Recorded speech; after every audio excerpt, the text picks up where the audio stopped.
O escritor francês e roteirista Jean-Claude Carrière perguntou certa vez a Oliver Sacks, que também era escritor, mas neurologista, o que seria, como definir uma pessoa normal, um ser humano normal. E a resposta de Oliver Sacks foi a seguinte, que ele acreditava que talvez uma pessoa normal fosse aquela que soubesse contar a sua própria história, que pudesse fazer um relato da sua vida. E na reflexão de Jean-Claude Carrière, isso teria a ver com três aspectos que são muito importantes para nós pensarmos também na nossa própria capacidade de contar nossa história e também de contar histórias. O primeiro aspecto é a memória. Saber de onde viemos, saber o nosso passado, saber como tudo começou.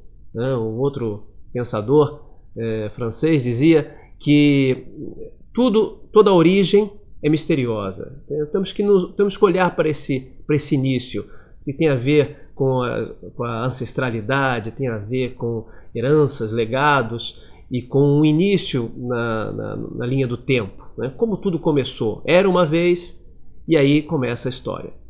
No segundo aspecto, no segundo momento, nós temos a identidade, saber o que estamos fazendo, quem é o personagem, como ele atua, qual é a sua personalidade.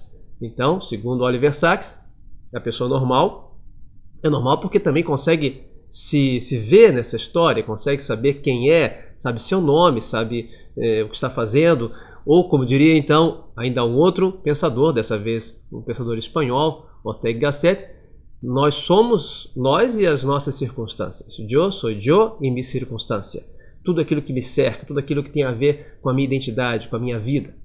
E um terceiro aspecto nessa linha do tempo de um relato é o futuro, o projeto e a morte, o final da história.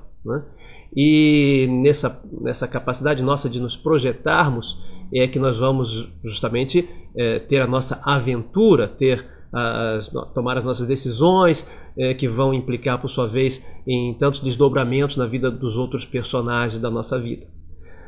Então, nós temos aí nessa definição de Oliver Sacks, de que o ser humano normal é aquele que pode contar a sua história, um roteiro também de como nós podemos desenvolver a nossa consciência autobiográfica, nossa capacidade de contar a nossa própria história. E também tudo isso acaba remetendo àquelas famosas três perguntas, de onde eu vim, quem sou eu, para onde vou.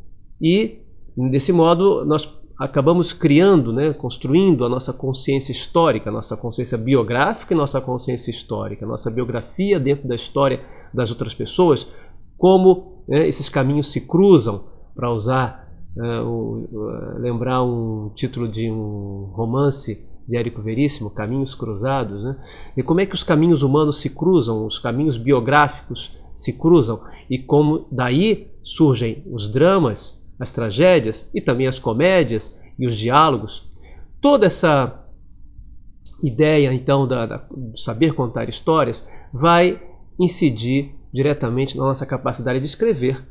Se você quer se tornar um escritor, e você precisa desenvolver justamente essa sua capacidade de contar histórias, uma literatura que fosse simplesmente uma auto-observação da linguagem, uma experiência de linguagem interessante, sofisticada, pecaria pela falta de uma história. Nós somos seres históricos, nós gostamos de ouvir histórias nas famílias, nos grupos sociais. As histórias, os relatos, as narrativas são os caminhos pelos quais as pessoas se encontram como pessoas e também se veem dentro daqueles grupos, daquela família. Então fica aí essa reflexão sobre a normalidade do ser humano, que está justamente em saber contar a sua própria história e também, portanto, em contar histórias para os outros ouvirem. Então, conte a sua história, conheça melhor a sua história, conte história para os outros e assim nós vamos criando história.